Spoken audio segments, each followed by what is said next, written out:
Hello, my friends, and welcome to the 102nd episode of Patterson in Pursuit.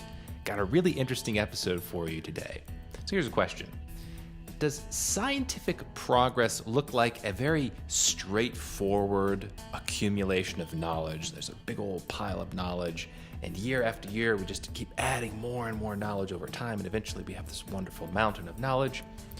Or does a science and scientific progress go through ebbs and flows? Do we gain knowledge and then potentially lose knowledge? And is there any difference between gaining theoretical knowledge to improve our understanding of the world versus gaining technical knowledge or engineering knowledge, the ability to manipulate the world in ways that we prefer? Are these the same types of knowledge, or are they different areas? Now, if you guys have been listening to my show for a while or following my work, you know, I tend to be rather skeptical when it comes to the contemporary paradigms in which we live. I think a lot of ideas really aren't resolved at the foundational level. This is true in philosophy, seems to be true in a bunch of areas of science, maybe even engineering, and to my shock and horror, even something like mathematics. So I tend to see our contemporary academic system as not producing particularly high quality knowledge. But there's this interesting thing here, which is we seem to still be making engineering progress and some type of scientific knowledge. Even if maybe the fundamentals aren't sorted out, we still seem to be progressing along some dimensions. So how is that possible? How could it be that both the fundamentals of various disciplines are not sorted out and are maybe completely wrong, and the experts in those domains don't even understand the fundamentals of their disciplines, and yet we still seem to make scientific and engineering progress?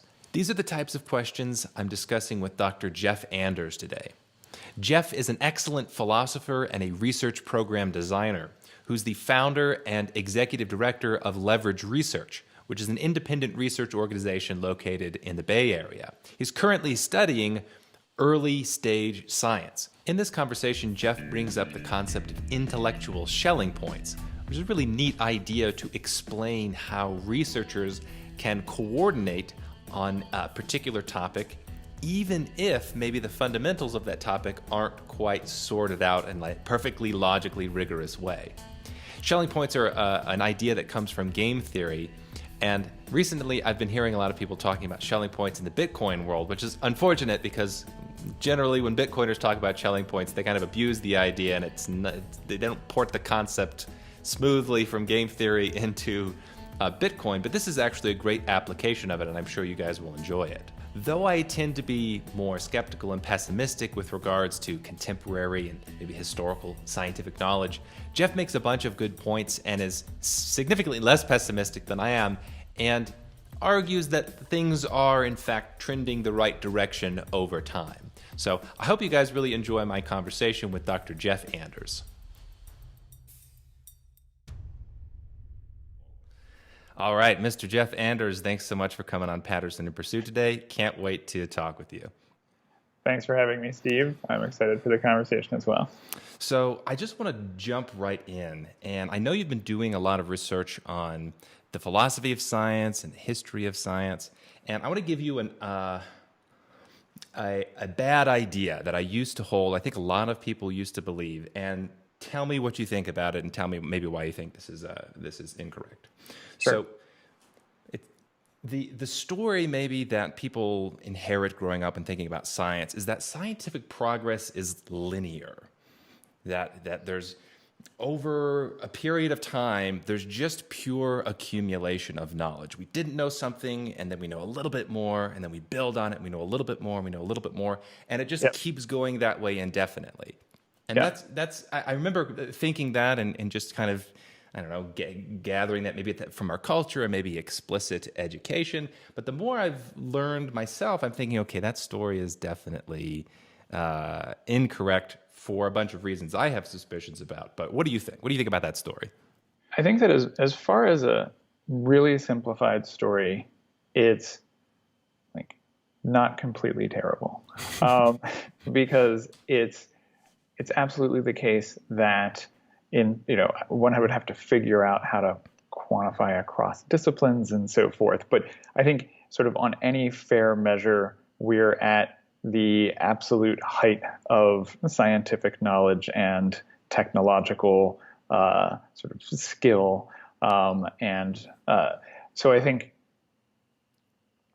there's definitely a sense in which there has been sort of like really solid progress.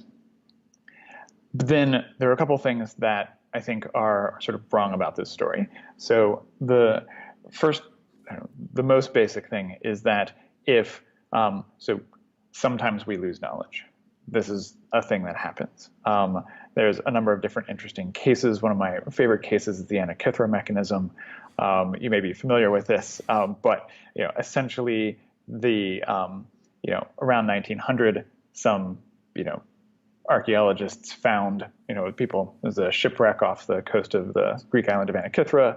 They found a bunch of regular sort of ancient Greek artifacts and then this crusted gearbox. And they sort of left it on the shelf, didn't really worry about it. And then, a number of years later, someone was like, wait a second, gears, hold on. And so they went through and they x-rayed the thing, and they found out that it was actually really substantially advanced, that it was essentially a geared mechanism with tons of gears, and you put in a crank and you turn it, and then it would keep track of the relative positions of the sun, moon, the planets, as well as the timing for the Olympic Games. And the whole thing had essentially an instruction sort of thing sort of etched onto a plate. And then there's nothing of this level of technological sophistication for like many hundreds of years. Like this is, over 1,000 years. And so this is an example where you think, okay, well, that's crazy. There's this super advanced artifact relative to the time, and then more than 1,000-year stretch where we have nothing like it. Okay, this means that it's not the case that there's simply straightforward accumulation. Okay, so that's like the sort of first thing that I'd point out. And there's lots more to say about the Antikythera mechanism. It's a super cool example. Another thing that is wrong about the really simple model of knowledge accumulation, you can see this sort of embedded in a lot of the histories, where when you go back and you look at something like the history of our knowledge of infectious disease, or the history of electricity, for example, what frequently when you look at a history, you have essentially like the simplest version of a history is like a timeline. And then there's the first time anyone ever noticed that something that we now know to be true was true. Well, the problem with this is that in a lot of cases, people figure things out, and then those things just don't get adopted. Right. Or they get adopted by a couple people, and then the relevant sort of pocket of knowledge dies out. And so then so then in addition to there being sort of things being lost, you also have plenty of cases where people are making discoveries, and then the discoveries don't end up getting added to the total pool of knowledge until substantially later. Right. It seems to me that there's a domain of knowledge which is like engineering and technical knowledge, and then there's the thing I'm really interested in, which is more theoretical knowledge. And, sure. And these tracks also seem to diverge, that sometimes you get engineering progress when maybe you don't get theoretical progress. Maybe sometimes you get theoretical progress, you don't get engineering progress. And so when I think of the Greek mechanism, this is this really fascinating case where you have engineering that was lost, knowledge that was lost. Sure. Like that seems remarkable, because you think there would be more incentives aligned to preserve that type of knowledge. You could understand some esoteric theory being forgotten and then it gets recovered. But to think that we have concrete mechanical, technical knowledge that just gets destroyed is amazing. Yeah, well, let's see. So there's a number of questions there. So right now, I think that in a lot of cases where you see societies losing some of their engineering capacity, in some cases you have civilizational disruption as the sort of cause. In other cases, you have not so much civilizational disruption as you have society changing its interests. So I wrote a piece recently that talks about the Rocketdyne F1 engine. Completely love the example. Essentially, you have the Air Force wants a huge rocket. They contract Rocketdyne. Air Force actually loses interest, but NASA comes in, and then Rocketdyne ends up building these F1 engines, which are these absolutely enormous engines that end up being used on the Saturn V. So these are the engines that took us to the moon. So then there's, if you look online, you'll find there's a bunch of videos and articles and discussion and so forth on the topic of, can we still build the F1 rocket or the F1 engine? And if we can't build the F1 engine, maybe this means that we've lost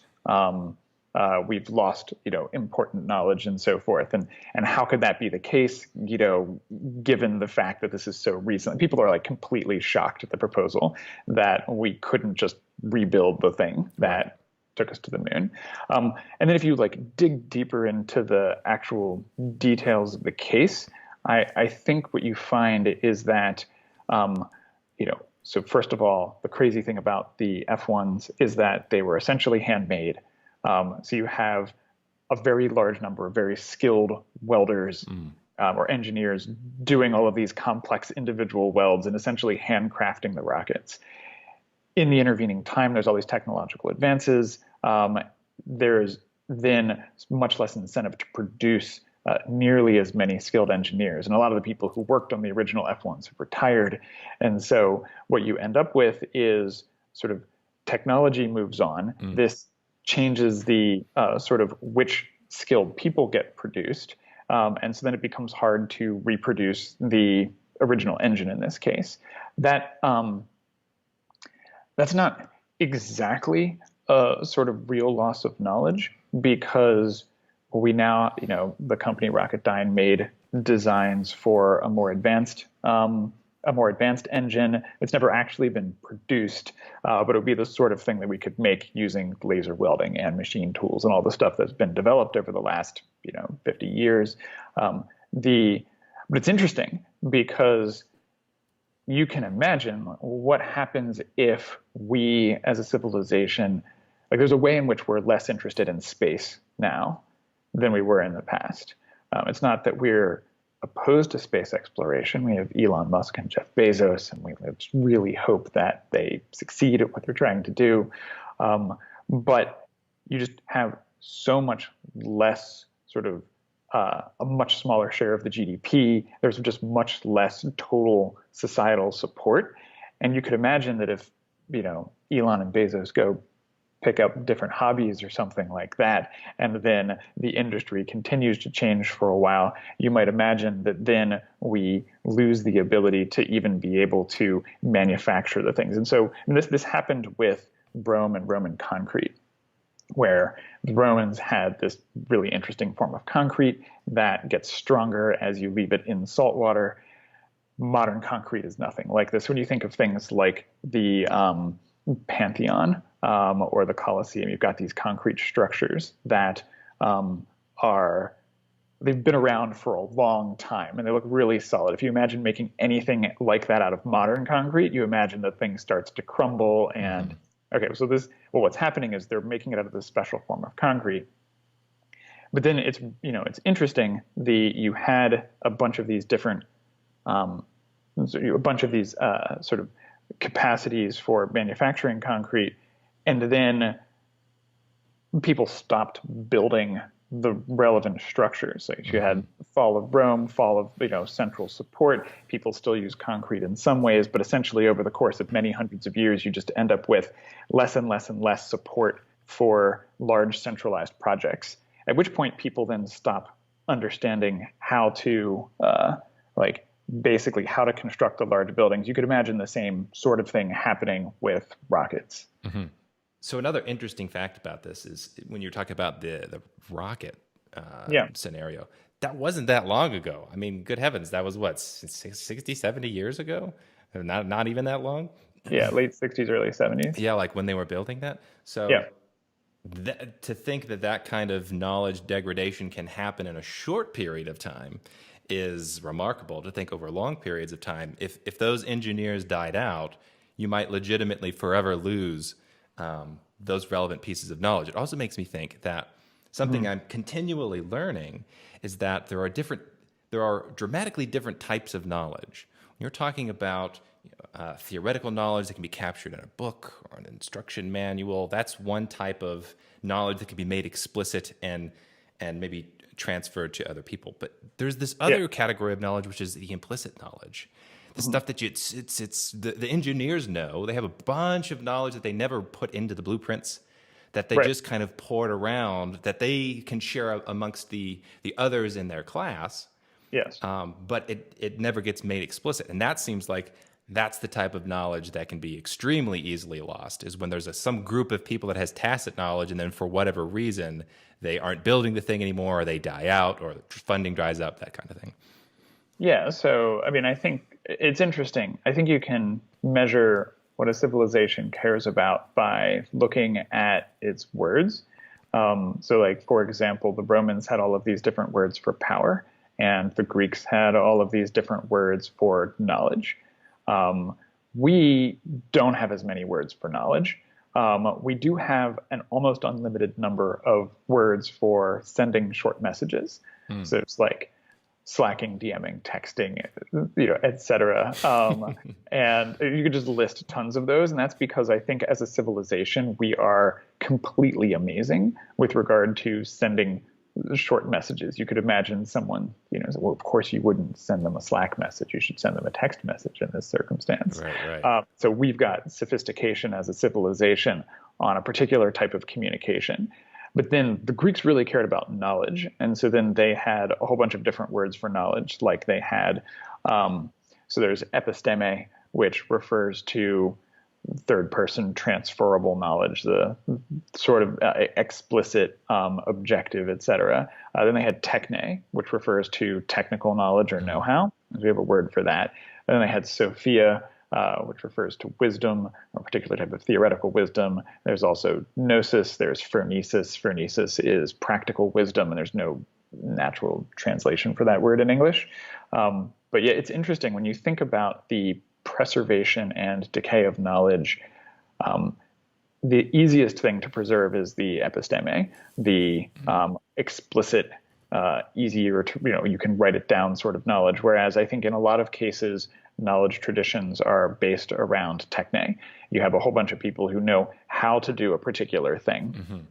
And then they lose the ability to, it's very hard to completely communicate that. In fact, in a lot of cases, and this is something that I think relates to the history of science in general and something I think is underappreciated.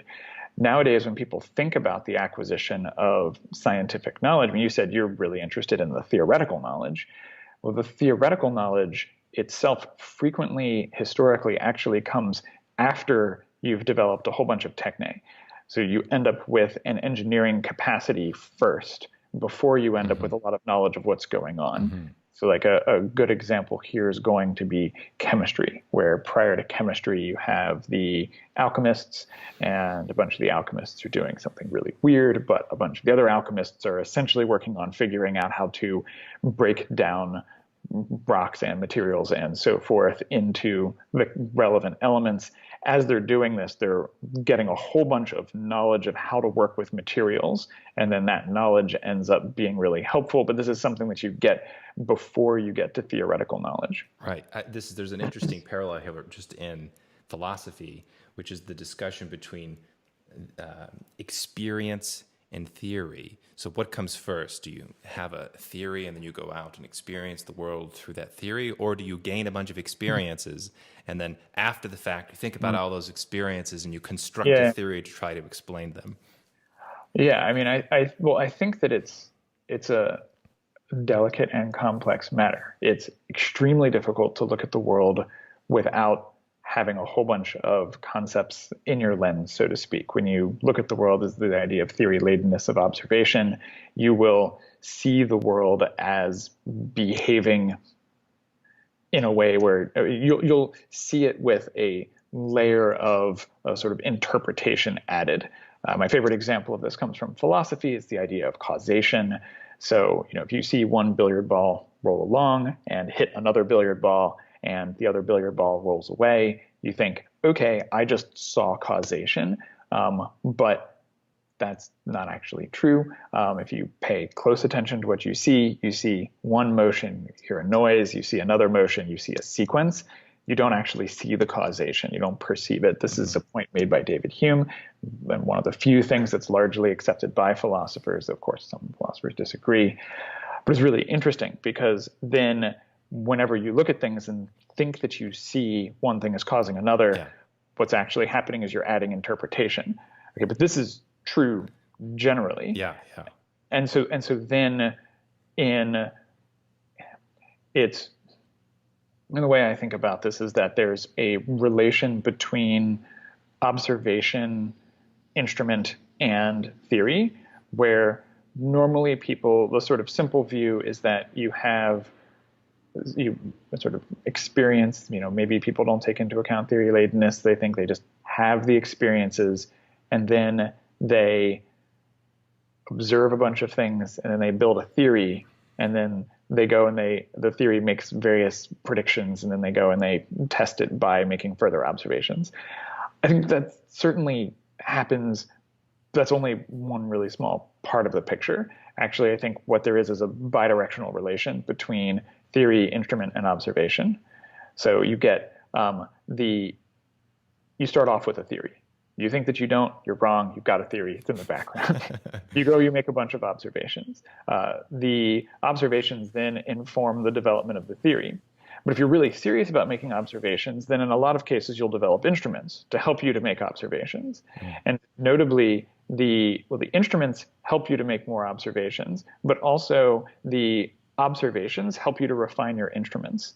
You're there trying to observe some phenomenon, and your instrument is giving you weird readings in some area. Well, okay, the weird reading is an observation, but then you fiddle with your instrument to make it better. And so the refinement of the instrument in response to observation, that happens. And then your theories tell you to build certain instruments, but also sometimes you end up with instruments that you don't know why they work. And then you have to build theories in order to help with that. Right. Okay, and so I want to unpack this a little bit. Yeah. Okay, so just to digress a little bit. So I've got my premium ginger ale here. This is it's not a non-alcoholic ginger beer.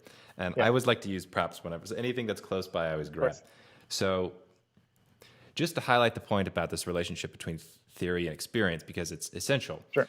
Most people, I think, prior to examination, operate within the realm of their own theories, and their theories are so strong that they almost lack access to the real texture of their own experience. So people would say, "Oh, what's happening right now?" Well, there is a bottle of premium ginger brew that is being held in my hand. Well, how do I know? It's right there. I see it. They don't. That's like they're mistaking their theory for their experience. If I'm actually telling you about my experience, well, there is a green color blob right here with like the yellow color blobs and this red color blob, and here's this peach color blob. I call all of these, well, this is my arm, this is my hand, this is a bottle. I construct a theory. I'm not rationally sitting down and thinking, like, I'm not explicitly writing out whenever I experience a green color blob that is this way, it is a bottle. It's just this theory that gets constructed in the background that sometimes you can even lose access to because you get lost. It's such a compelling theory, you don't even realize that it's a theory anymore. Yeah, I completely agree with this. In fact, it's actually really hard to...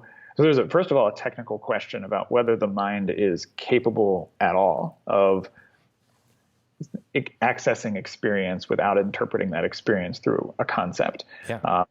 That's the thing. The next thing I was going to ask you. Well, yeah. So I mean, Kant says you can't do it, and I'm in Kant's camp in this regard. My current models of the human mind include that it's not possible to it's not possible to cognitively access experience that you're not conceptualizing. Now, is that actually true? There's a part of Yeah, Well, go so ahead. like pure awareness. If I would say, if I'm trying to be honest and I cease the Well, even naming and labeling function, pure yeah. awareness, I mean, that's a further matter because, there's a question of, do you mean pure awareness or do you mean awareness of an experience or awareness of the sensations, right? So you've got your bottle Yeah. and you were talking in a sort of sense data type language where you're like, there's a green color blob and so forth. Yeah. Okay.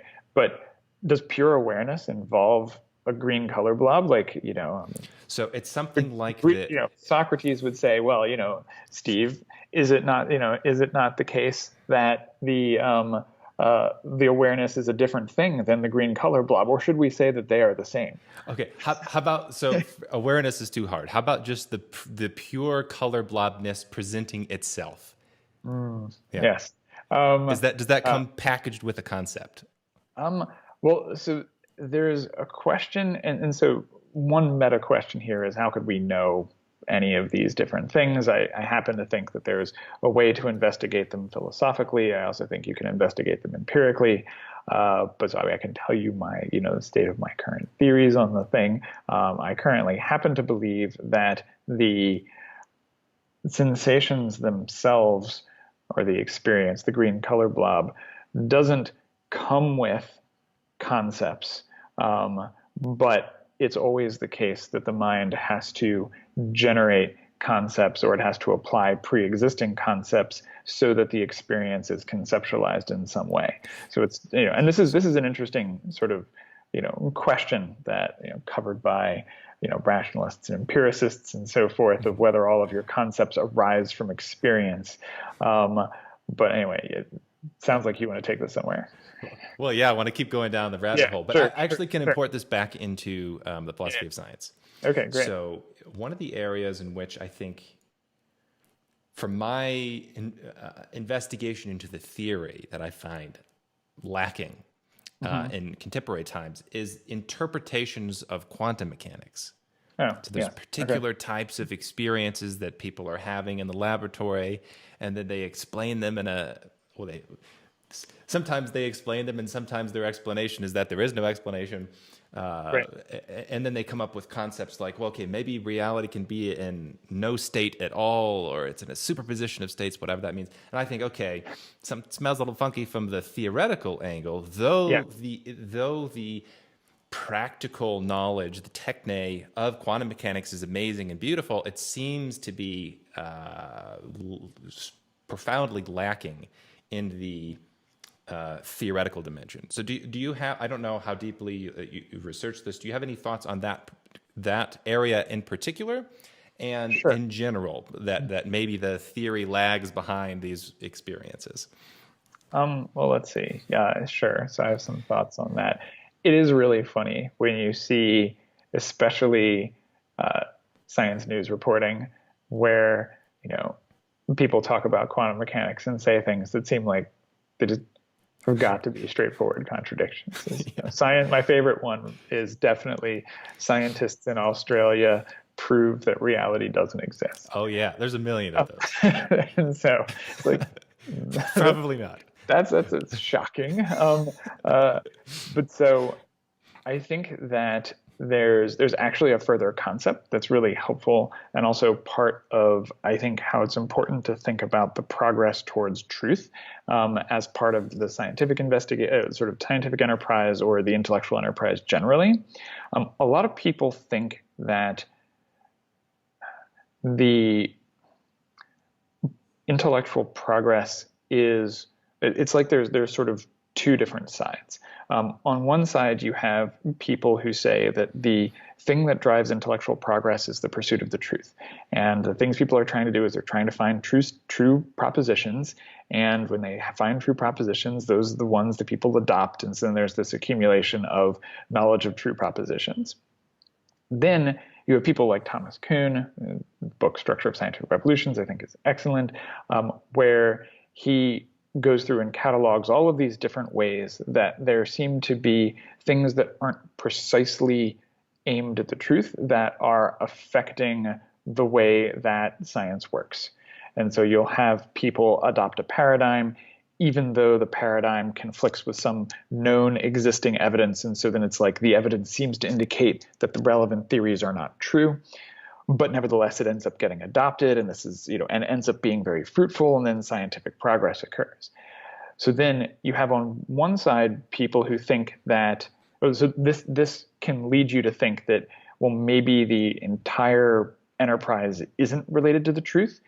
You have Kuhn, concluding some pretty radical things at the end of his book. You've got paradigm incommensurability and anti-realism and so forth. Basically, maybe there's not actually a reality and we're not actually getting close to it, to simplify a bit. I think that there's a middle way between these where I think that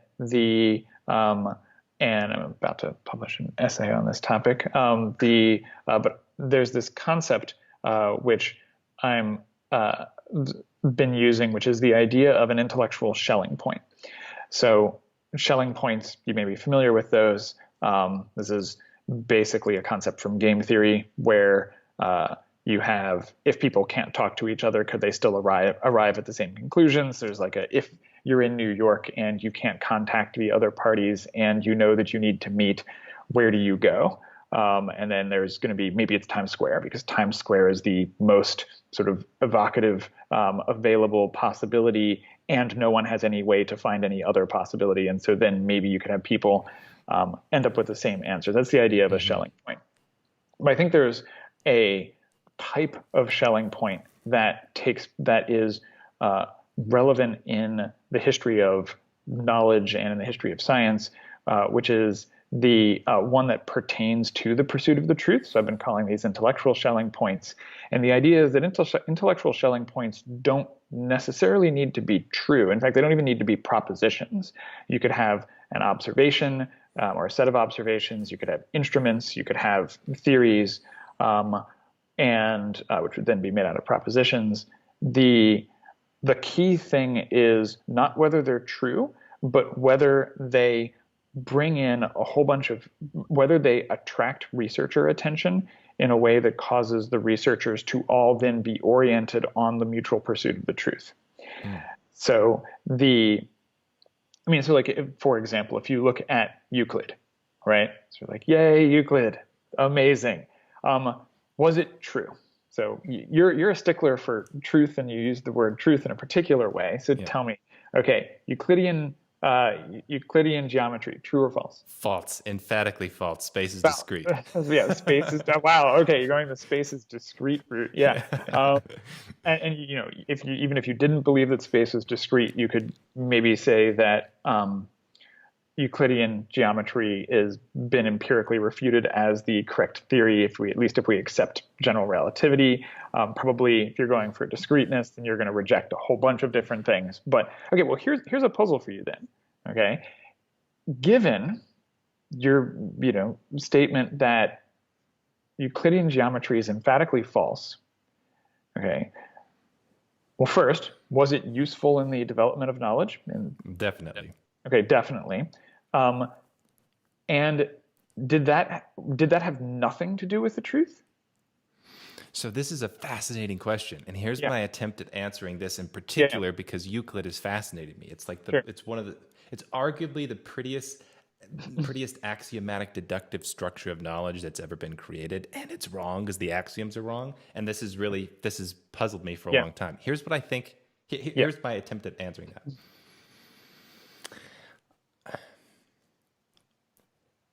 For a few thousand years, there was not sophisticated enough mathematics to deal with discrete space. Okay, it was too hard. And to assume continuity in mathematics is a fundamental assumption that goes back a really long period of time. However, recently, there's a researcher I'm a big fan of in University of New South Wales, Dr. Norman Weilberger, who has discovered a way to reinterpret continuous mathematics through the discrete lens. And that he wouldn't phrase it this way. This is going to be a great example. Keep going. Keep going. So now I would say though the formulas are approximately correct that come out of ideas from Euclidean geometry, there is a much more logically precise and concrete way to reinterpret them through the lens of discrete mathematics. So it's something like It's something like you asked, is the progress based on truth? It's something like they were almost right for a few thousand years, but they didn't have quite the right level of logical rigor in order to get it all correct. Well, let me press you on. Yeah. So I think something like this is correct, but if you look at the details, I think there's something weird happening. Okay. Where you say they were almost right. Do you mean almost in the sense that you just have to change the theory like in one small place and then it's right? Well, it depends on what you mean by one small place. So if the structure is hierarchical, right? Yeah. You might just have to change one little thing, but the one little thing's pretty damn near the bottom, which is Okay. discrete. Yeah. Okay, so there's at least some sense then on your view in which Euclidean geometry was really quite far from the truth.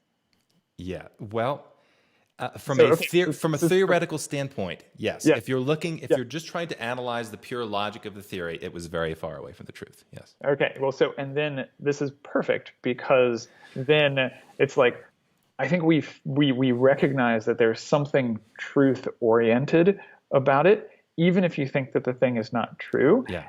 In like a strict and philosophical sense. Yeah. So this is where I think the idea of intellectual Schelling points is really, really helpful.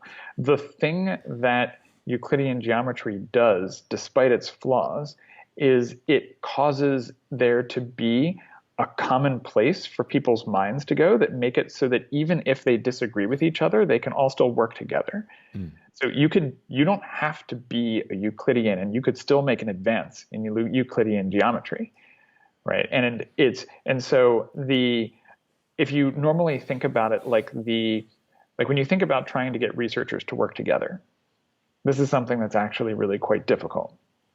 Like imagine you've got a bunch of theories. You've spent a bunch of time trying to like get people to like adopt theories and so forth. And you'll know from your experience that it's super hard to do this.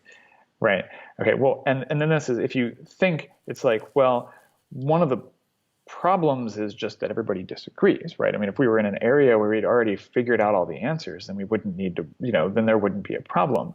And so then there's this weird puzzle, which is how do you go about causing people to all work together on the same or similar problems, even though they disagree with each other? Mm-hmm. And so then I think that there are certain things. So I think this is what's happening with Euclidean geometry.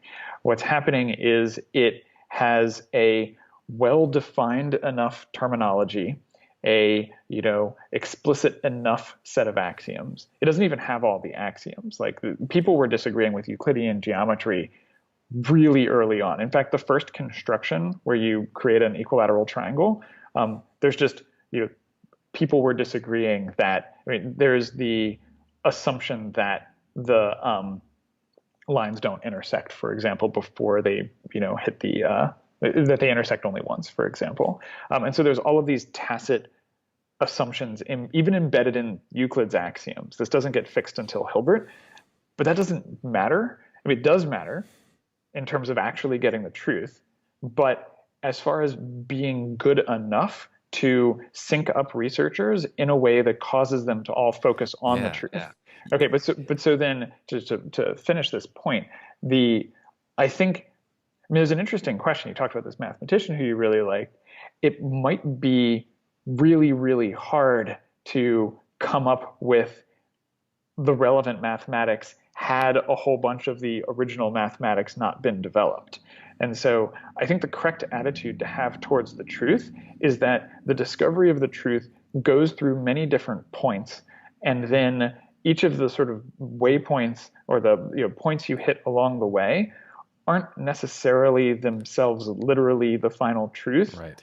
But they serve a coordination function and one that helps to orient the people's minds on the discovery of the truth. Yeah, I think that's a true and exciting point. And I would just say that when you're talking about, you said this is a progress of arriving at the truth, and at no point necessarily have we arrived at the full truth. I just wanted to make the point that all of these points along the way are discrete. They are not continuous. I have a few real things to say. I'm finding this is a very exciting idea, and I'm finding its application in religion. Mhm. So I grew up as a Christian evangelical, and that was very important to my parents to have that kind of training. And from my now perspective, I would call indoctrination, and fell away from it and thought all these ideas are a bunch of nonsense. Well, recently, the past few years, I've been coming to it through a different lens, which is Okay. to say, okay, if we just change one little thing, then suddenly religion makes a whole lot of sense. Like, Mhm. what if when people are talking about God, they're actually just talking about the universe, the whole thing all together? And suddenly, when you think about, well, there's a particular relationship you have with God. You are a part of God, and God is a part of you. Well, that's actually kind of true. And then you think God is omnipresent. Well, yeah, the universe is everywhere, and God is omnipotent. So it's what. So I'm approaching religion through this lens and finding all kinds of certainly truth ideas that are profound in there, and then I look back on the religious indoctrination I got, and I thought, okay, you guys are in a sense a kind of getting at true conclusions. It's Mhm. just from the theoretical interpretation, it's all tortured and preposterous. Where then they tell very elaborate stories about people, God as a person, and he came down and he had, and he was nailed on a cross, and they tell all these very concrete things, and it's like, well, you may be close, but you're missing this one critical thing that if you get it right, actually the whole structure makes a whole lot of sense. Yeah. So I mean, there's certainly so Spinoza, you may be familiar with. Spinoza has, his book, The Ethics, where he tries to prove the existence of God, gives a proof, gives multiple proofs, and then attempts to, and then derives a whole bunch of the attributes and so forth. And you think, okay, well, this is Spinoza believing in God, except that then a number of people think that Spinoza didn't really believe in God, and that the word God was merely being applied in this case to the universe or something pretty close to the universe. I think that it's a really good impulse to try to preserve or reclaim as much of value as you can find in different traditions. I think, especially for people, the traditions that they grew up in. So I think that that's super important. And then I think that there are going to be some things that you'd be able to preserve by means of this, but I think that it's probably not going to get at the total core of the thing, because I For think sure that, not. Yeah. well, because I think that religions, religions are super complicated. They have all these different parts, but one part of it pertains to the um, way that you should relate to the rest of the world, and the way that you should relate to other people, and the way that you should relate to various experiences you have, concepts, and so forth. And then if you do this sort of transposition where you're like, oh, I see, but by God, we're referring here to the universe, I would say there should just be an independent check on each of the, because what's going to happen is a lot of the practitioners, at least of the religions, are going to, the thing they're really going to care about is whether you're preserving the correct relations to Right. everything else. Right. So you might then say, so here's a question. If you see yourself as part of the universe, does that mean that you should have an attitude of piety towards the universe? Should parts have, what relation should parts bear to the whole? And so I think that, with your focus on inference and getting the logic exactly right, I would propose that there is a further inference that needs to be made from the claim, I am part of the universe, to the claim, I should relate to the universe in a Yes. particular regard. So Yeah. I think that then what do you Especially, yeah, as you go farther down the specifics too, they'll make prescriptions about culinary intake. So it's like, Yeah. oh, you have to relate to the universe with piety, which means you can't eat shellfish in this particular way. And I think Yeah. they go off the rails. But there was one word that I think is critical here. You said the practitioners will Yes. often focus. And now this is really fascinating, and I'm going to make a hierarchical claim. It Yes. also seems to me that there's some. Well, this sounds impolite, but here we go. It seems to me that practitioners of religion tend to get things grossly incorrect in very important ways and miss the many kernels of truth to be found in their religion, so that they might focus on trivialities that don't matter and are probably wrong. However, it also seems to me that the practitioner's theoretical interpretation of their religion is different from maybe the people at the top level. So when I think about the philosophy of Jesus, and he's talking about, don't you know that, I am in you as I am in my Father, or what, and he's talking. I don't think he was speaking literally. I don't think Jesus, as the philosopher, was thinking, I am literally inside of you, right? And that would be kind of weird. I think he's talking metaphorically. And then there's a whole, maybe even the majority of people over long periods of time, who then suddenly get this weird literal theoretical interpretation of what Jesus was saying, and then they develop rather ornate theories around the bastardization of what some of the leaders maybe were saying, and what some of the higher level people were saying. From my elementary research into early Christianity, I do get the impression that there's maybe a little bit more focus on metaphor and embracing of metaphor and the non-literalism that we get in maybe, like, I don't know, the 1800s or something like that. So it seems to be rather hierarchical. You get the high quality theoretical stuff coming out of a small amount of people, and then maybe the practitioners and the general public get things embarrassingly wrong. Well, I mean, at least there's a sort of division of labor. I mean, you can think about, you could, accuse the adherents of either science or any religion and so forth of not really understanding the fundamental principles and so forth. And then you have to go to the higher ranks in order to get the sort of best arguments and the sort of best defenses of the relevant thing. So I think that's, obviously we want to strive for a world where people know everything, or specialists in everything, or something like that.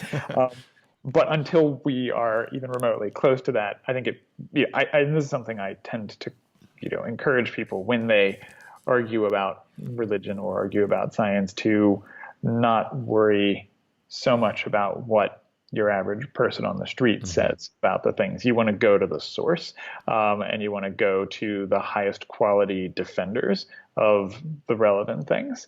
Now, it's an interesting question. I mean, we could dig in more deeply and so forth. You talked about over literalism and so forth.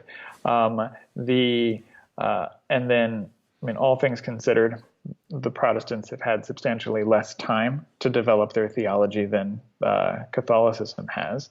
But and my knowledge of Catholic theology is limited. But from what I understand, I think there are, metaphor is something that is, included in the proper ways to interpret the Bible in accord.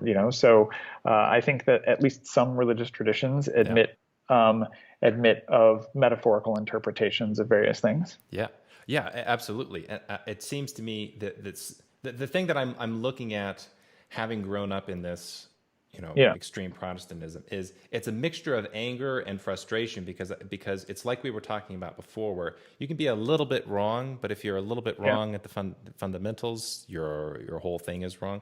And I feel like some of these truths are so important and they're so profound that to focus on the historical fact that there was literally a serpent that made vocalizations in a garden, and that's important for you to believe. It's not just that happened; it's that in terms of how you relate to the universe, you need to have this belief.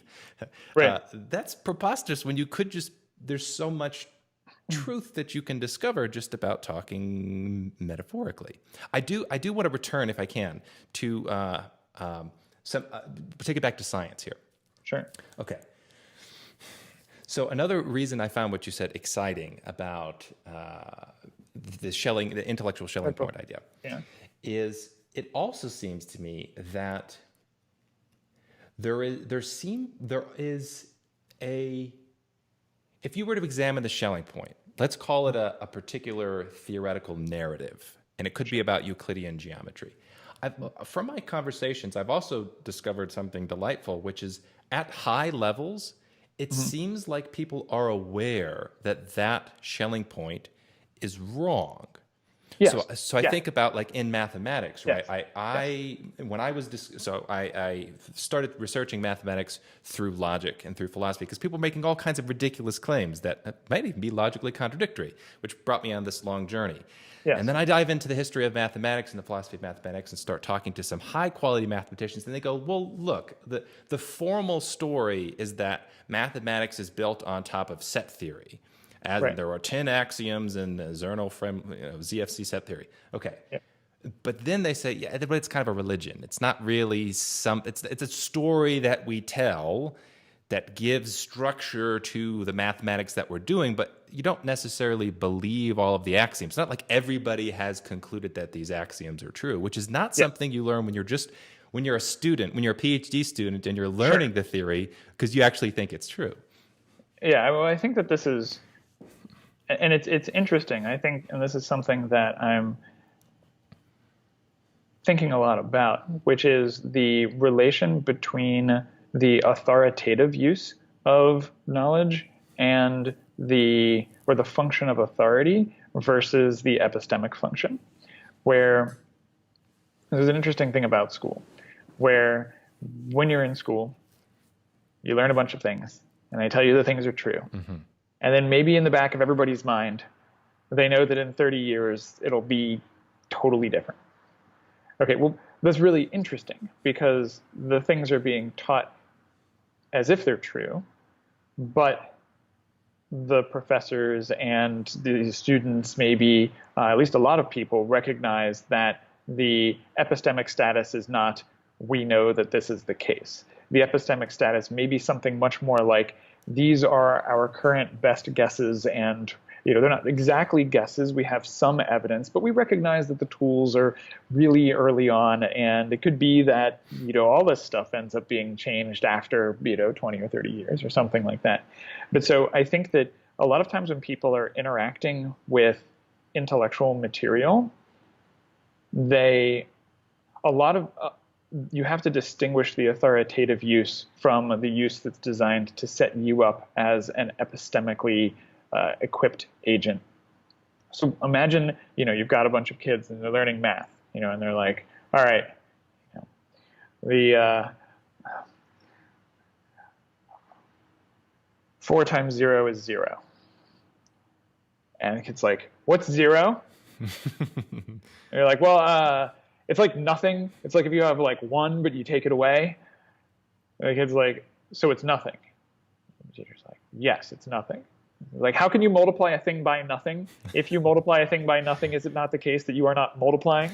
How kid would be correct. How can there be a relation between multiplication, a relation of multiplication that itself has, a lack of a relatum, if I may use the Latin word, the child says to the student. So the teacher at that point is like, look, just do your multiplication tables, okay?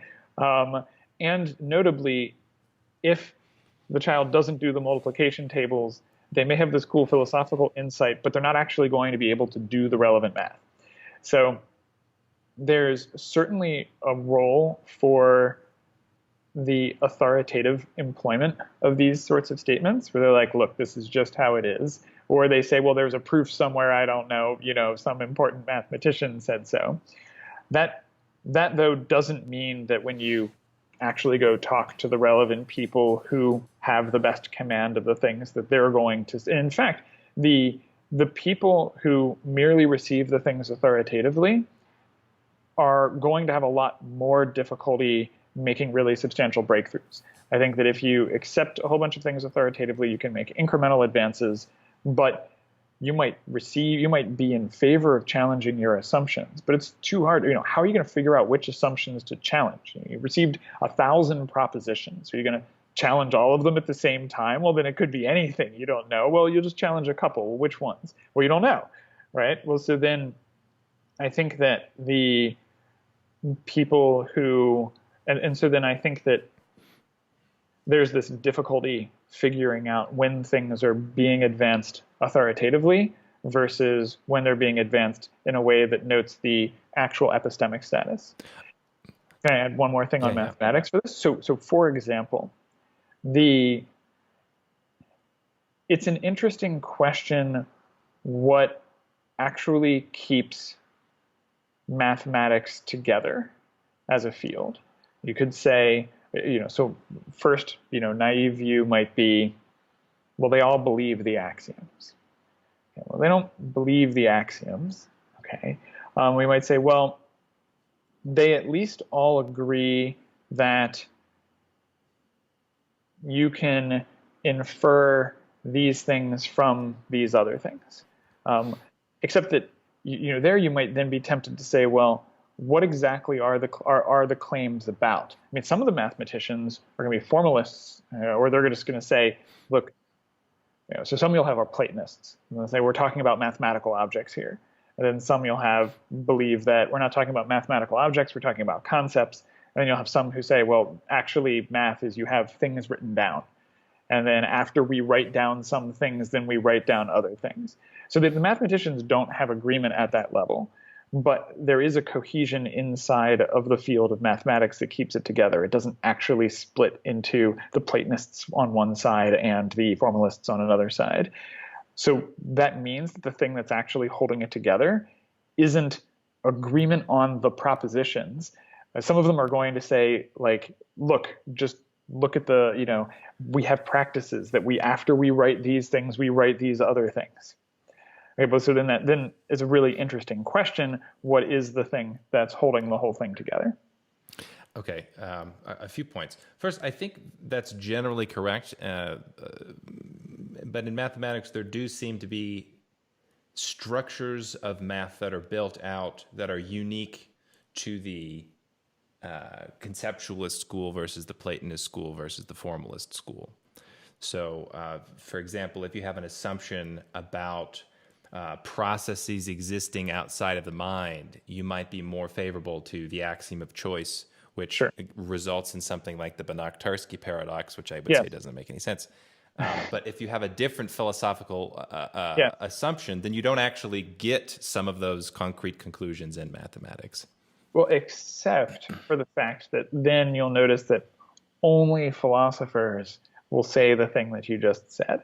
The mathematicians themselves will say, oh, well, if you're working in, ZFC, then sure, you get the Banach-Tarski Banach-Tarski paradox thing. But they're not fighting about whether the things are true. Well, that's not true, though. I mean, so this Weilberger guy I'm talking about. Sorry. Yeah. Let me go meta on my own comment. Okay. The people, and this actually sort of this actually illustrates the idea of intellectual Schelling points sort of really nicely. There's something in math that's causing the people to be able to still work on the same problems or work on closely related enough problems, even though they disagree. So you could I'd say that was a sort of more operationalist gloss, where when I say they don't, they're not making claims about what's actually true. So that's not right. So I think actually many of them will be making claims about what's true. Many of them will not be making claims about what's true. Many of them who make the claims about what's true will be making different claims about it. And the fact that mathematics can exist as a discipline is, with that taken into account, is thus proof that mathematics is not staying together and mathematical progress is not happening because of that agreement. Mathematical progress is happening for a different reason, and it's because the axioms serve this intellectual centralization function. Yes, I would continue to add some small asterisk, because it does seem like there are minority schools of heretical mathematics which would say that the progress that's made, that's built on some of these assumptions that are dubious, aren't even something they can work with. It's like it's garbage from their fundamental starting axiom. So there's a few areas in which there's nothing you can save. And luckily the coordination mechanism, the intellectual coordination mechanisms that hold math together are sufficiently strong that you can have people saying that inside the discipline, and they still can get along with each other. Okay, so there's two other things on this I really want to talk to you about.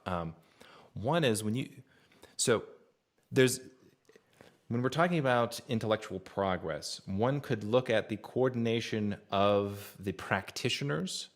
So Yes. what are the mathematicians doing? Well, the mathematicians are kept together by some Yes. intellectual Schelling point. There's another approach, which is to say the actual progress of the ideas.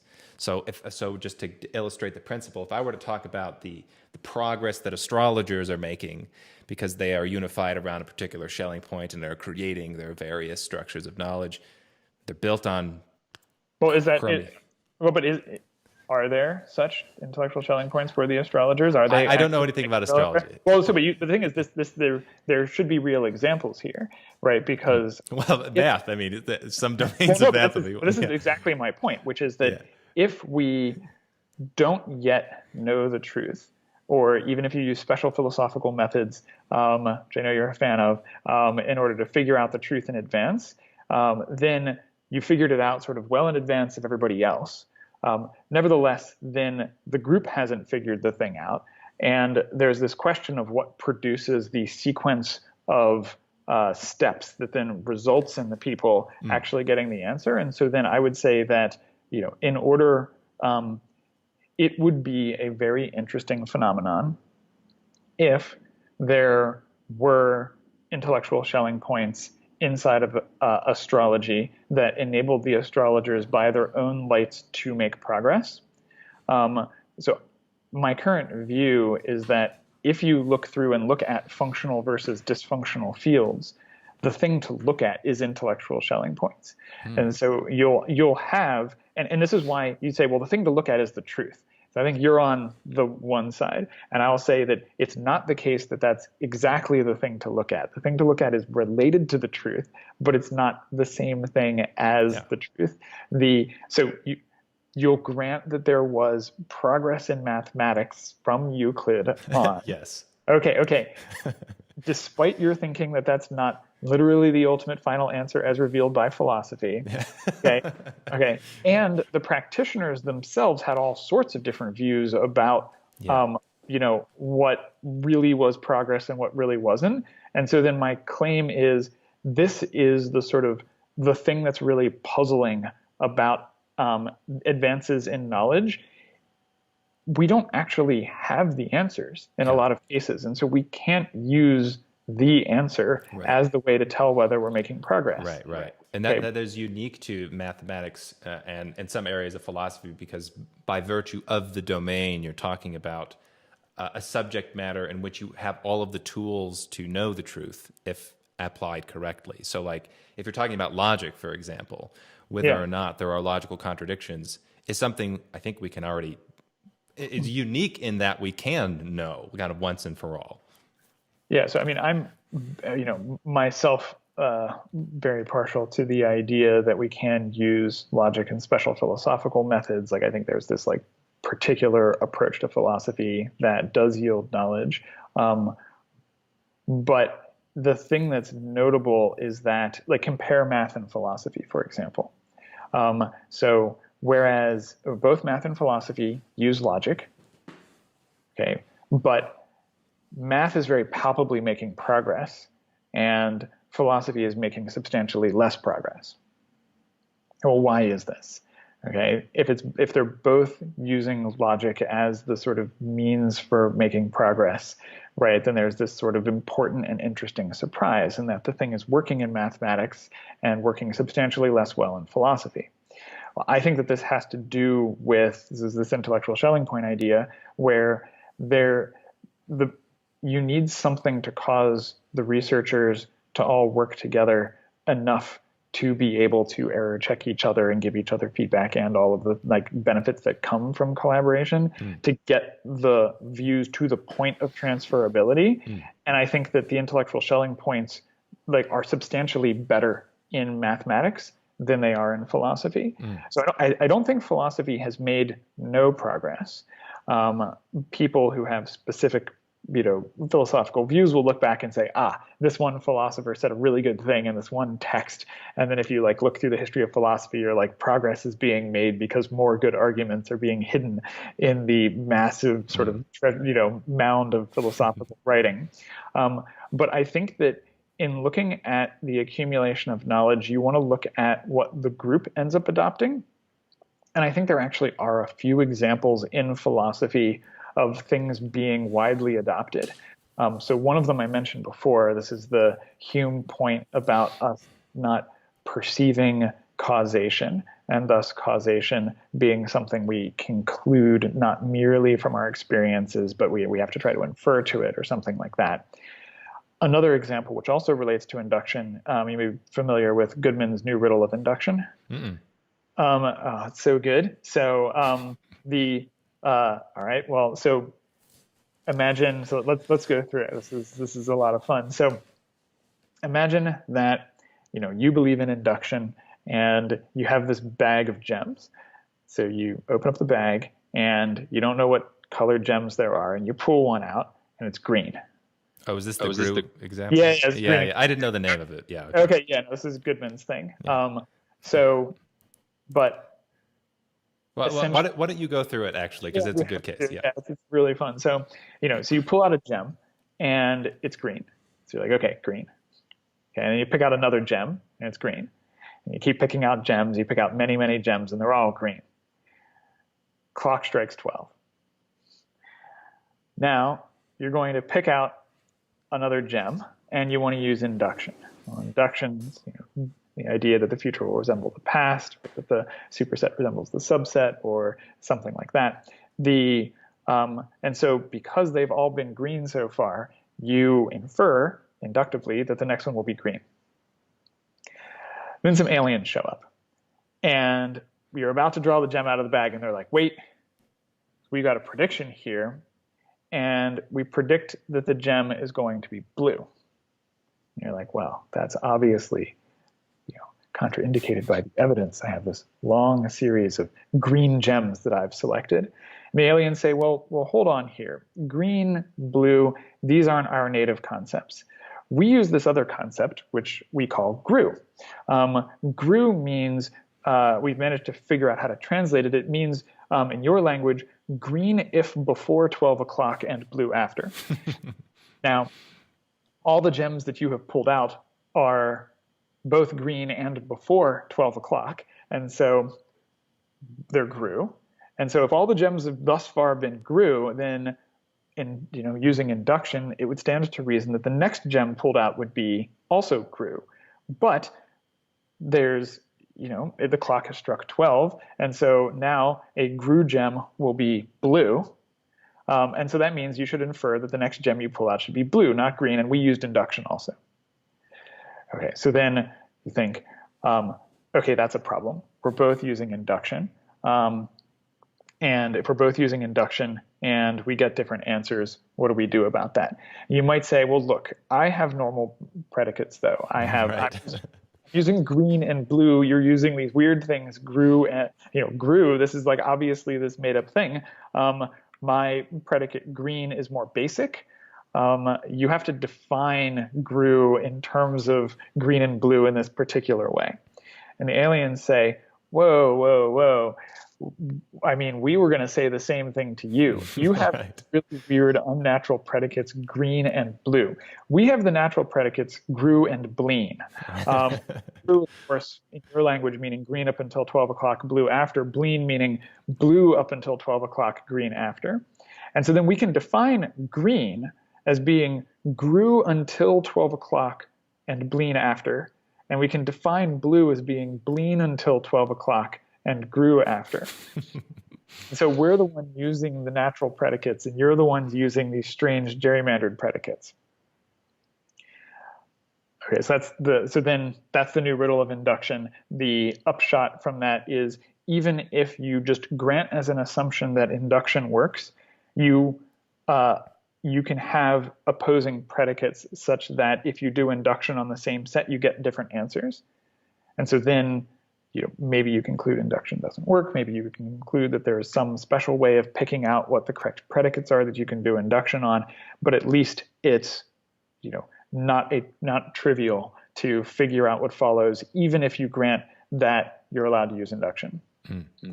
Okay, cool. Well, so then to bring this back, so Goodman's new riddle of induction, I think, is broadly accepted by philosophers. Not the answer, but that there is an uncertainty. And then if you try to figure out, like once you get into this perspective of intellectual Schelling points, what's causing people to sync up, then there's this interesting question of what are the intellectual Schelling points inside of philosophy. I think that one, at least a partial answer to that, is that people can recognize where they don't have answers. At least some people can recognize. And there's all sorts of things you can do to cause people to recognize that they don't actually have answers. And if you imagine all of these people who are trying to find the places where the answers are the least solid, then that, I think, is one of the things that attracts people into philosophy, which means that, and that's not like a full account of what philosophy is, but I think that's an important part of it. Then you can look at, like, I think this helps to explain philosophical progress in the sense, like in terms of what things get adopted and what things don't get adopted.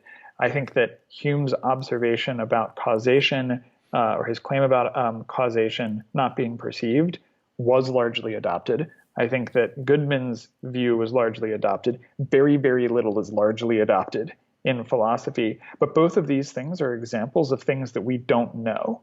They're saying, you thought you knew this, but actually you don't know this. Here's how you can tell that you don't know the relevant thing. So then I think that philosophers actually have a much more substantial ability to sync up with regard to knowledge of what we don't know. Well, it appears to me we don't know a whole lot, right? Yes. So well, you're a philosopher. You have been attracted by that fact. I suppose, but it seems like a hard pitch to tell people. I suppose if the set of people you expect to coalesce around these Schelling points is very small, I guess that's not a concern. But the more I learn, the more I'm going, oh, okay, well, there's all kinds of reasons why we just don't know very much. But it would actually be easier to say we don't know anything. That would be the nice position. Like, oh, okay, finally I understand we don't know anything. That unfortunately we can't even take that position here because we do know a few things. Exactly. Well, so then this is. I mean, I think this is when you think what leads there to be successful fields versus not.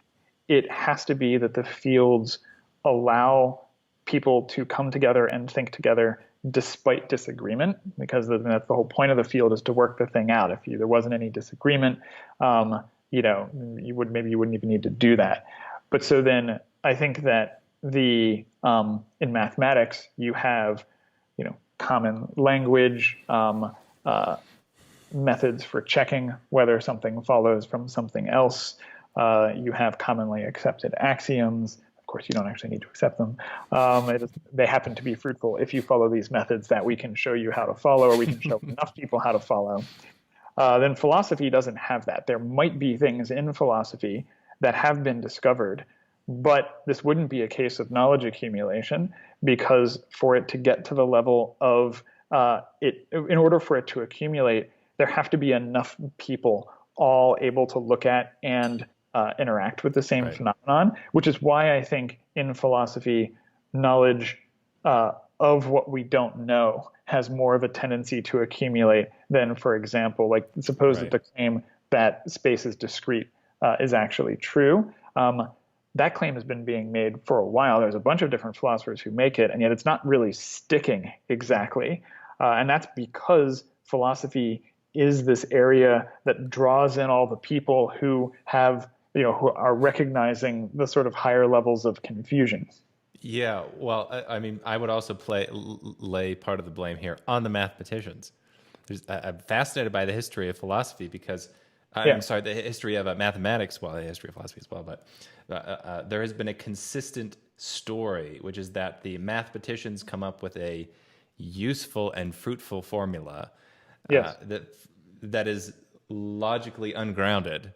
The contemporary mathematicians at the time of that invention go, no, it's fine, it's good enough. Come on, look at all these great things we can do with it. The philosophers and strict logicians went out to make better arguments, and then like 100 years later, there's some update to the fundamentals, and they go, oh, well, actually, yeah, those criticisms were right all along. But now we know that calculus is on sound foundations. Until the next, 50 years from now, people will realize, well, actually, calculus still isn't on sound foundations. Well, right. But I think what's happening is you're tracking you're tracking the question of whether the people have gotten the truth. And the thing I would say is that despite the sort of repeated recognition that the thing isn't on solid foundations, progress is still occurring. Okay. So my challenge to you is, how would you explain progress occurring despite the fact that the foundations are not set up properly? How would I explain it?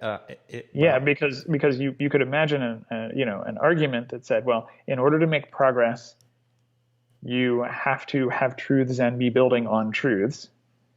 But you think the people don't have truths and are not building. You don't think they're building on truth. Yeah.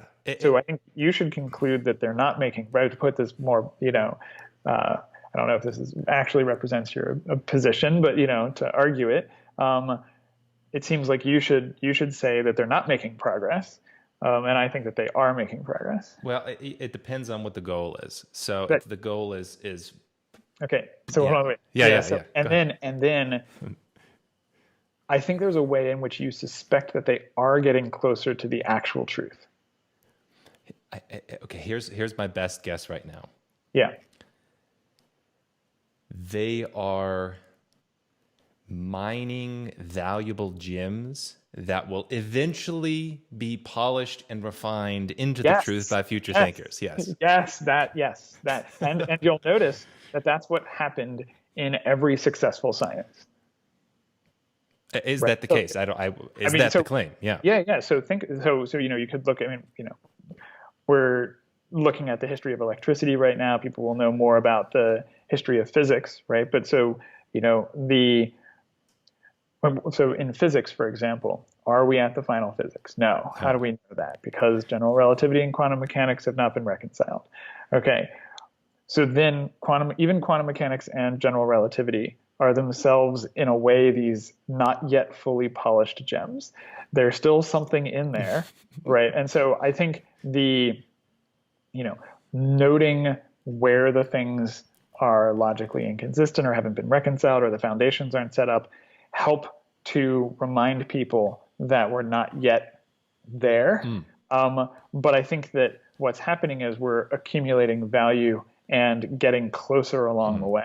Okay, so a personal question, and then I want to ask you one more critical question about from a systemic standpoint. So the personal question is, how do you deal with the state of believing that the foundations are not set up and there are internal contradictions within our greatest theories of physics, and not get bothered by that? I'm still in the state. I'm still in this horrible state of thinking, okay, I'm some dude on the internet who happens to be curious about various things, and I think that general relativity and quantum mechanics are wrong. And I think part of the reason they're wrong is because space is discrete, and that actually solves a bunch of problems. But I listen, I consume content, and I listen, and I'm curious. I go, I know this is wrong. I know this is wrong, and I know nobody will listen to me because it sounds preposterous. But I still have I think, a rather justified belief that in a whole bunch of areas of thought, the foundations are poor, which means some of the conclusions are poor and backwards. So how do you deal with that on a personal level? How are you not angry by that? Well,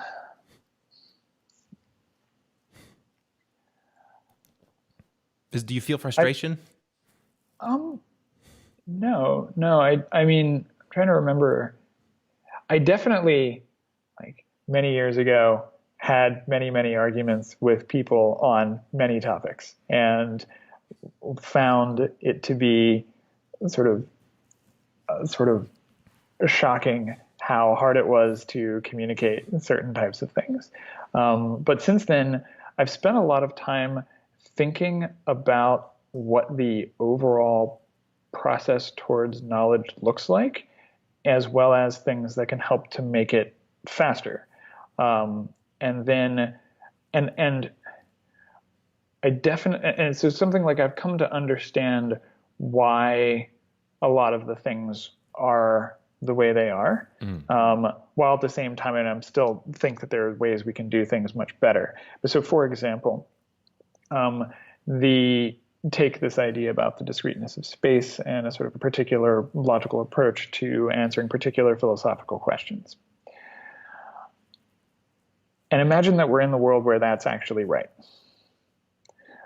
Well, we're not in a world where it's right and lots of people can tell right now that it's right. Okay, well, what do we do about that on a practical level? I like the shake your fist at the sky approach. That's what I've been doing. No, but that's from the perspective of like an individual citizen. Now, Okay. occupy the perspective of like a sort of responsible, sort of governing person, Okay. entity, or something like that. Where imagine you're in charge Yeah. of knowledge in the world. So here's the thing that I'm doing, which Yeah. I'm sure is not the correct thing to do. It is to Yeah. try to articulate the failures of the contemporary paradigms. To say, oh, actually, still, the Yes. stories that are told about calculus do not pass logical Right. muster. Yeah. So I think that that's obviously a useful function. But now, again, I want to invite you out of like the sort of citizen role for a moment. Okay. And imagine that you're actually designing a system of knowledge for the world. Okay. Like this is an important, like Yeah. very important point because you'd say that knowledge is powerful. Sure. Knowledge is very valuable. Yeah. Okay. Lots of people should have knowledge and we want everyone to have knowledge. Yeah. Okay. But it's difficult for people to tell what's true. Mm-hmm. Even in many cases after the things have been explained. And then this, there's a whole bunch of different reasons for this. So then there's a question of what do you do about this? So should you, for example, you could say, well, as Steve Patterson in charge of knowledge distribution for the Western world, let's say, recognize that the discreteness of space is correct, therefore promulgation. And so you press the button and now everybody believes it, right? Or at least you teach it authoritatively in schools. It's true that most of the people can't understand why that's the case. In fact, only a very, very small number can recognize this. Okay, but they're told anyway that they should accept this. Does that sound like the right answer?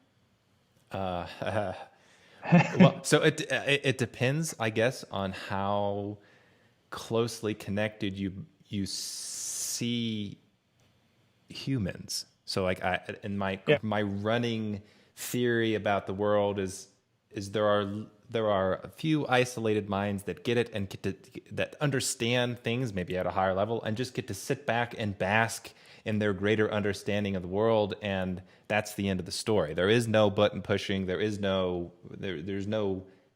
mechanism for getting those ideas out in a way that people understand them. Yeah, I mean, so I think that if you think about how you would actually set up a system to deal with there's a whole bunch of different challenges. But so I think, for example, if you have a type of knowledge that is only accessible to a very small number of people, and it can't be more widely replicated or checked, then you're going to have to answer the question, well, why should we listen to these people? Now, of course, those people will be saying, well, it's because we're right. Okay. But the other people can't tell that that's true. Right. And so you could say, well, we should listen because we will imbue those people. We will give them military force. Those people will have, we should listen to them because they are in control of, worldwide military, something like that. Okay. You could say, well, no, we don't want that. We want to, what we're going to do is we're going to have a system of general deference to, thinkers. And these thinkers, even though people can't tell that they figured out a thing, we're going to have people defer to them. I think that's going to rub you the wrong way. Yeah, also. Sure. Okay. So then, but because they're wrong, by the way, because like historically, the people would be in the positions of power and they would be wrong. That's the reason it bothers me. But what if the people were right, and you had to have? So this is, and I think this may be, is an interesting question because I know you have at least some libertarian sympathies. There's an interesting question here where I think that the thing that's happening in physics, for example, or mathematics, where you have people coalescing around much more shareable and recognizable Schelling points that essentially allow them to check each other and et cetera. I think that that system is, in a way, substantially more accessible than a system that had had it set up so that we would listen to people who could work out the truth, but we couldn't tell whether or not they'd actually worked out the truth. Does that make sense? Yeah. I guess in thinking through this thought experiment, Yeah. I don't have a clear understanding of the value of other people discovering the truth. Like, it's extremely important for me to try to discover the truth, and it directs how Well, I live. But I'm not actually sure how far that extends to other people. well, if that's true, why are you frustrated when you find that other people don't have the relevant truths? It seems like maybe you do have some concern for whether they have the truth. I do have so it's twofold. One is sometimes they get in my way, right? If they have bad political ideas Sure. or even bad cultural ideas, as I navigate the world, I don't want to Yep. be stepping on porcupines. And the other is, some type of empathy. I think people cause a massive amount of pain to themselves that's ultimately based in confusion, and I don't like that. Yeah, I mean, this is so I completely agree with you that there's tons of unnecessary pain that comes about as a result of confusion. And then there's just a question of how do you structure on a smaller scale, there's how do you structure research programs. And then on a larger scale, there's how do you structure societies to be able to engage in this process of intellectual investigation and discovery. And so I think that as like a sort of, more like a solo investigator, it makes sense that, you would look into methods that only a very small number of people, even if the methods work, only a small number of people have ever been able to use them. Right? And so but then in terms of thinking about what's happening in these other disciplines, I think a thing to look at is like, look at the size of the disciplines, look at the total number of people involved, right? If you have, 100 people, and maybe if you have 2 people or 3, given the current state of, like, take your favorite philosophical method, or maybe you could get 2 or 3 people synced up on it. Okay. But if I give you, 10, smart, able, honest, et cetera, philosophers, it's going to be really hard for you to get them all to be synced up on the same method. Right. And so then one way to think about this intellectual Schelling point idea is to look at the number of people it's able to sync up into a research program. And so I would say that the research program size that can be supported by your favorite philosophical methods TM is going to be actually really small, whereas the size of the research program that can be supported by Euclid's elements is actually really large. And that's true even though Euclid didn't have a full axiomatization that, it's non-discrete and, maybe empirically disconfirmed by, modern physics. Okay, so the other question I wanted to ask you about the intellectual Schelling point idea is, you have spent your time thinking about a lot of things and engaging with various people at high levels, more in the academy that I have, right? My engagement with people in our contemporary academic paradigm is a lot of interviews on their show, some personal conversations throughout the years, but I imagine in terms of gross numbers, you've probably engaged with more than I have. And my observation, I wonder if this is correct or not, is that if you were to line up 100 PhDs who've gotten their PhD, not PhD students, because this number would be even worse with them, 100 people who are certified doctors of X, and ask them about let's say, the axioms of their discipline. Yes. A large percentage would be so early in their intellectual research as to believe the axioms are true because that's what they were taught in school. And however, a small amount of really high quality minds would get it. They would totally understand that, these are the current paradigms are definitely wrong when we're talking Sure, about big sure. things like.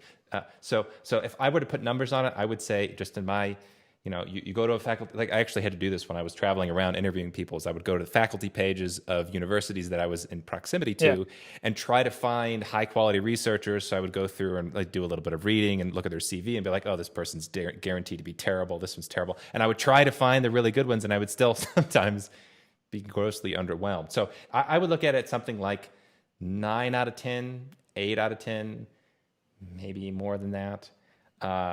Don't even grasp that the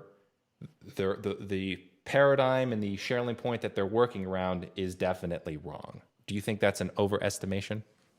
I think that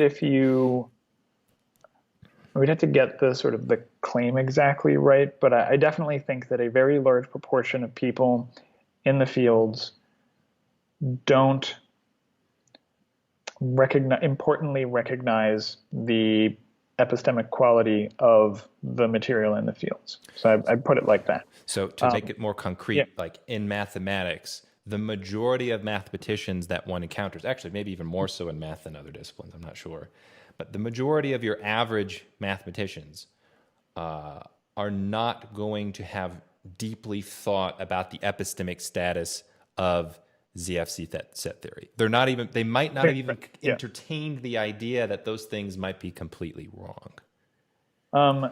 Yeah, so I think that most of them will not have looked into it deeply. It's an interesting question how many will have had one day, I wonder if the axioms are, in fact not fruitful, or in fact, incorrect. Do they match reality? Are there Platonist objects that match them, etc.? I'm not really sure about that percentage. But it's notable that I actually think that it's good that most of the people aren't especially fixated on that point. Like if I could, I would want to have many or most of the people clued into the epistemic foundations question and so forth a bit. But it's sort of like, there's currently an intellectual division of labor. And so, and you want to have people making progress on the fronts where you actually can make progress. In some cases, you're going to end up getting progress from attempts to push the cutting edge of the functional research program rather than critiquing the relevant research program. So like a good example is Newton with the perihelion shift of Mercury. So Newtonian physics has this nice counterexample, which is the way that the orbit of Mercury around the sun shifts on its axis over the course of time. Newtonian physics doesn't explain it. This was known well before we got relativity. Relativity explains it better. But you don't want to have all the physicists drop everything and then try to figure out what to do with the anomaly. You want some of them doing that, and then you want the others pushing regular Newtonian physics forward. And so the thing that I would say for your particular research program or angle on this is I would suggest that you want there to be enough people trying to examine the foundations, enough people trying to figure out whether the relevant philosophical methods are right and so forth, rather than everyone. So the focus on the percentage, I think, is not the correct focus. I think the thing you want to ask is there a high quality, probably small, which is the right size for it, research group that's working on this right now? And if not, then there's a question, why not? Maybe it's too hard to form one of those. But that would be the place to look, rather than causing everyone to be concerned about this right now. Okay. How do you deal with the following observation that there are various domains in which, as a result, I think, of the lack of rigorous foundations, people end up profoundly getting harmed? And I think of nutrition research as an example. Like my wife has I think, come into some pretty high quality theoretical concepts about human health and nutrition. And Yeah. if her theory is correct, Mhm. then the contemporary paradigm, medical establishment included, is way off base and probably harming people Yeah. a lot. So Yeah. I look at that and I think, okay, well, that's because their philosophy is totally mistaken. They think I would even put it in terms of like metaphysics, right? They're not recognizing that objects are not isolated from one another. They come bundled with relations, and this part of the system, the body system, affects this part of the system, which affects this part of the system. So Sure. when you intervene, you actually can cause a bunch of Yeah. problems that you didn't see. So how do you deal with that objection to say we need more rigorous foundations? Look at this example of nutrition science. Yeah. Well, I mean, I think that this is why these things are so important. I think that we absolutely need to make a bunch of different changes in order to improve the quality of the research that's happening. And then the question is, and from the perspective of the final completed science of nutrition, I think that a bunch of the things wrong in the foundations are going to will have been responsible for people giving bad recommendations and people not knowing what to do with their health. And I think so.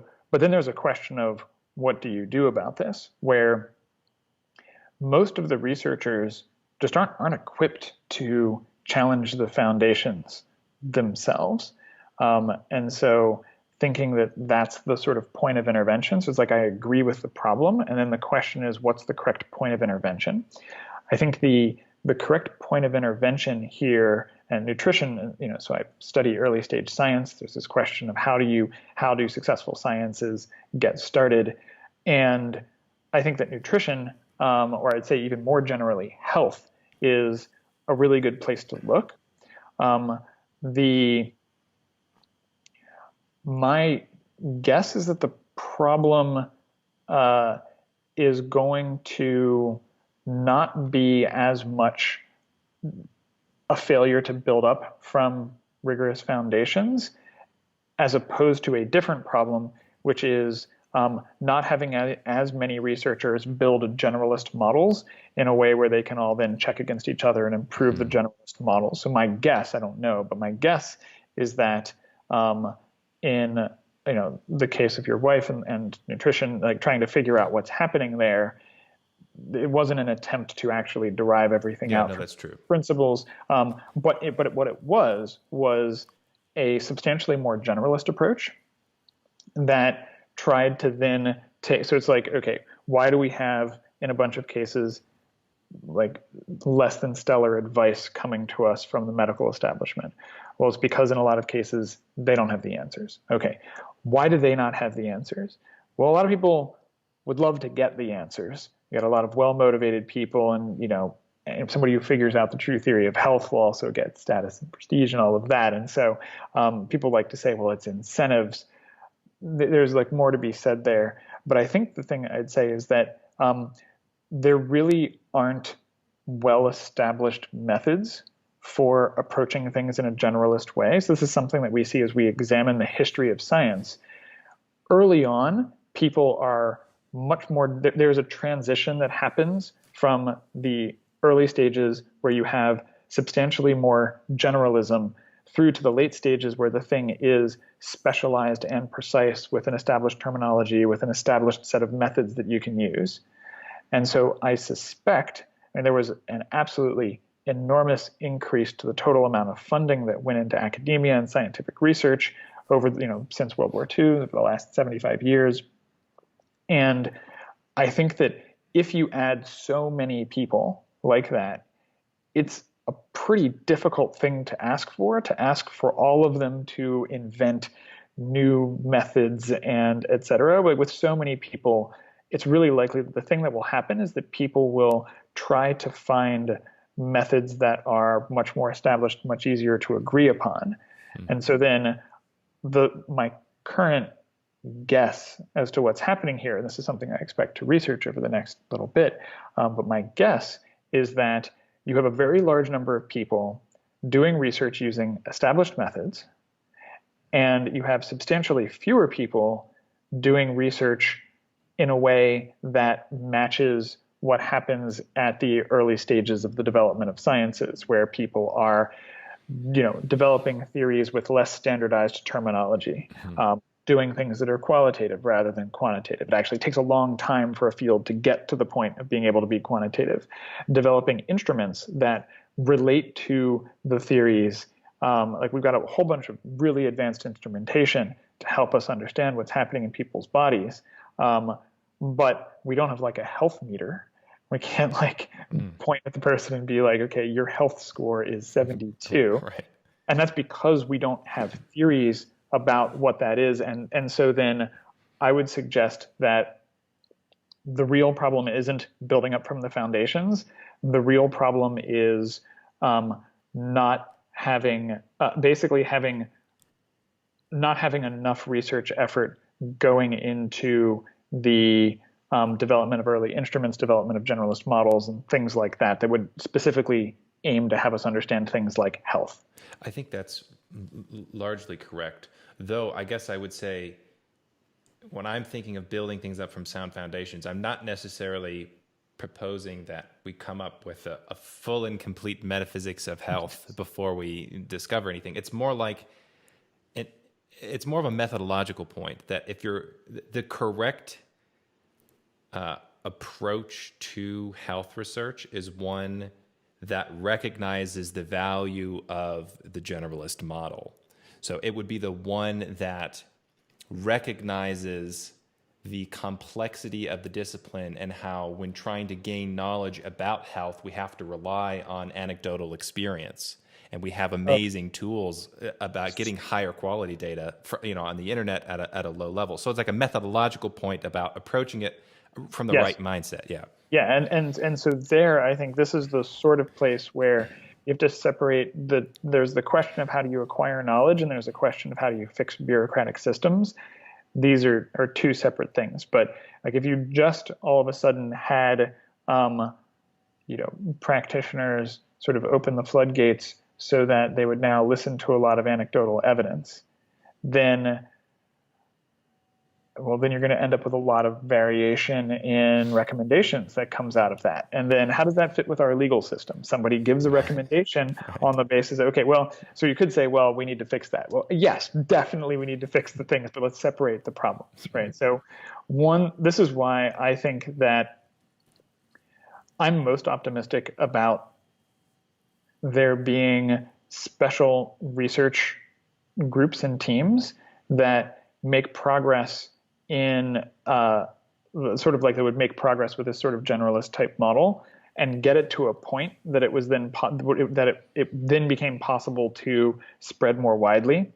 It's something like, again, this has to do with looking at, I guess there's a simple model on which you'd want every researcher to be looking at every question. But I think actually the researchers, it's something like you want to have the right design for research programs. So take mathematics again. Before Euclid, check this, I'm pretty sure Pythagoras predates Euclid.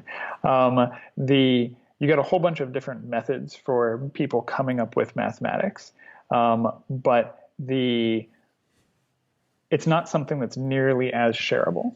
Right. So you had Pythagoras's group. They were all on a boat. They were all, special, methods for eating, a special method of life, et cetera, et cetera.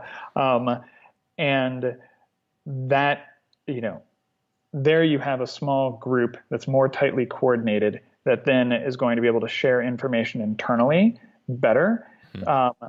Whereas, and that's because you don't have the axioms. As soon as you get to Euclid's axioms and postulates and so forth, then it becomes possible to loop in way more people.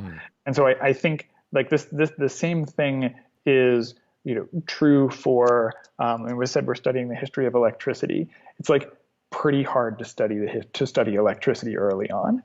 You've got like weird objects occasionally attracting each other. Yeah. It's like a whole bunch of like, people saying that diamond attracts this and amber attracts that and so forth, and the lodestone attracts in this way, and the lists are frequently wrong, and nobody, and then you get to a point where William Gilbert publishes this book in 1600 where he talks about this device, the versorium, which is essentially this needle that you can put down and allows you to pick out electric attraction. Before you have that, it's at least like makes sense that it would be substantially harder to sync up on things. After you have that instrument, it's easier to sync up. So you could imagine in the case of health, like a very late stage device is we've got our healthometer where we, scan the person, we see how healthy they are. And you're like, how does that make sense? Is health even the sort of thing that admits of a, well, according to the advanced theory that we'd have at the time, health would have 4 components and you scan for them in the following way. But it's obvious we don't have that. And we're not going to produce that next. The thing that would happen way earlier than that is that we would have a less good instrument, and before that, an even less good instrument. But the development of instruments helped to make the discoveries and theories and so forth much more transferable. So I guess what I'm saying is the thing that we should expect to see in the development of any new field, anytime you look at a field and you're like, this isn't working properly, you want to look to see, is this the sort of thing that in the true story of how it came to work properly, it makes sense to imagine that it would go through a sequence of people develop initial theories. There's lots of disagreements. Someone comes up with an instrument. A lot of people coalesce on the instrument. It refutes a bunch of theories. Someone develops a new theory. There's lots of testing. A bunch of anomalies are discovered. You get a new instrument. And then eventually we have the healthometer. Okay, so coming to a close here, we've already gone a little bit over time, so I appreciate you being generous here. Sure.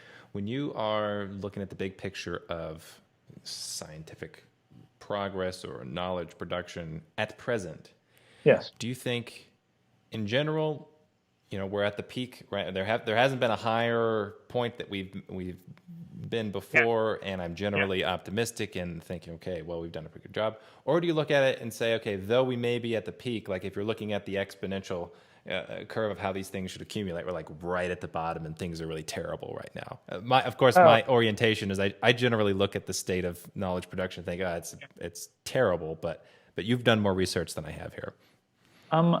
I would say that it's like overall very good in terms of in terms of world history. And then I would go on a field by field basis, basically. And then I would look at whether the field is itself an early field or a late field. I would look at whether the people are using the sorts of methods that should be used at the relevant stages. I'd look at whether incremental advances are the right things versus whether we need paradigm shifting revolutions. And then I think that my scorecard comes out pretty similar to what I think a lot of people believe, where it's like the hard sciences have done really well, the soft sciences have not done nearly as well. But one place where I'm very optimistic is that I think that in a lot of different places where there hasn't been much knowledge accumulation, I think that in those cases, there have been advances in the past that just haven't managed to become part of a standing tradition. And so there have been discoveries without accumulation. That's one thing. And then I'm just also optimistic that we could make a lot more progress. Yeah. One area that I've just recently discovered and flattering my curiosity that I've been surprised, where I look at the structure of knowledge, I go, damn, this is actually pretty good. The only one I felt that way is chemistry. As part of the reason I've just been consuming chemistry content, and I think, okay, there's this really interesting combination where you don't have to have the fundamental theory, like at the base level, we don't have physics sorted out, so we can't have chemistry sorted out. But there's enough of a low barrier to entry where anybody can order the right chemicals online, sometimes in a legal gray area. They can literally in their garage or basement or whatever, do these experiments themselves to confirm the results. And that happens. There are these basement chemists out there that are doing that. And I'm thinking, wow, that seems really unique and awesome to me. It's not so with physics, right? You can't just build your Large Hadron Collider, and like experiment things in your basement right now to that level. Yeah, it sounds like something you're really excited about is the democratization of the process, where people have the ability to check the things themselves. I like that. I think that, I mean, it's an interesting question because you have to ask how much you really want people building things in their basements, like to some degree. Like, there's new synthetic biology capabilities, and do we want people to have the ability to synthesize absolutely anything? Sounds like no. But I do think having people have the ability to check things seems really good. One idea I really liked was you could imagine having some sort of substantially more accessible to the public. It's not exactly like a museum, but it'd be more like a cross between a museum and a lab or something like that, where you could go in and look at something like reconstructions or replications of all of the progress that occurred across history, so that you can see, like, here's the original experiment that helped us to distinguish magnetism from electricity, and here's the experiment that was done that showed that Franklin's theory of electricity was wrong, and here's and sort of do the whole thing from the perspective of the people who are making the discoveries along the way, so that not only would you have the ability to check, but you would understand why it was that each of the changes had occurred. I think that would, the checking function is good, but I think we also want people to understand where all the things came from.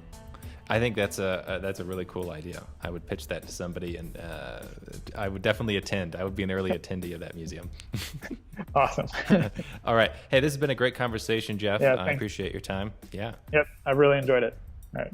Bye.